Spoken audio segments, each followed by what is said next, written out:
Hello बच्चों, let's read the question. Question says why the plasma membrane of a bacterium is called respiratory membrane. So question में पूछा गया है कि plasma membrane जो होती है बैक्टीरियम की उसे रेस्पिरेटरी मेम्ब्रेन क्यों कहते हैं. की कॉन्सेप्ट. सो सेल जो होता है वो basic structural and functional unit of living organisms.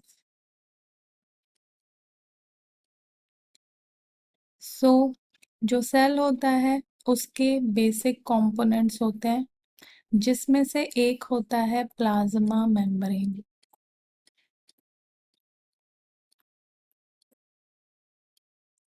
And जो सेल है, जो बैक्टीरियम का सेल है, उसमें जो प्लाज्मा मेम्ब्रेन होती है उसका जो मॉडिफिकेशन होता है वो होता है मीजोजोम में. क्योंकि जो बैक्टीरियम होता है वो एक प्रोकैरियोटिक सेल्स है और जो प्रोकैरियोटिक सेल होते हैं उनके अंदर कोई भी मेम्ब्रेन बाउंड ऑर्गेनल नहीं होता है, एब्सेंट होता है. जो प्लाज्मा मेम्ब्रेन होती है उसकी इनफोल्डिंग जो होती है of plasma membrane in bacterium उसे कहते हैं मीजोजोम. ये इनफोल्डिंग होती है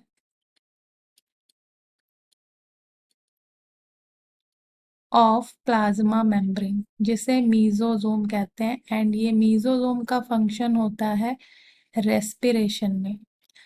मीजोजोम जो है वो परफॉर्म करता है respiration in bacteria. And this mesosome it contains the respiratory enzyme.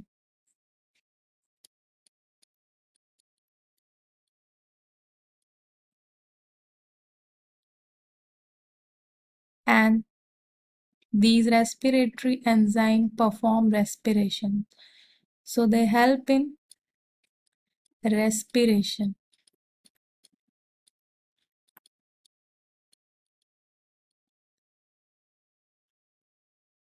तो इसलिए जो बैक्टीरिया की प्लाज्मा मेम्ब्रेन होती है उसे रेस्पिरेटरी मेम्ब्रेन कहते हैं. बिकॉज जो सेल ऑर्गेनल्स होते हैं मेम्ब्रेन बाउंड वो एब्सेंट होते हैं. मेम्ब्रेन बाउंड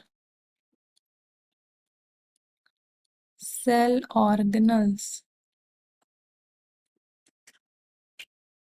जैसे माइटोकॉन्ड्रिया वो एब्सेंट होता है in bacterium.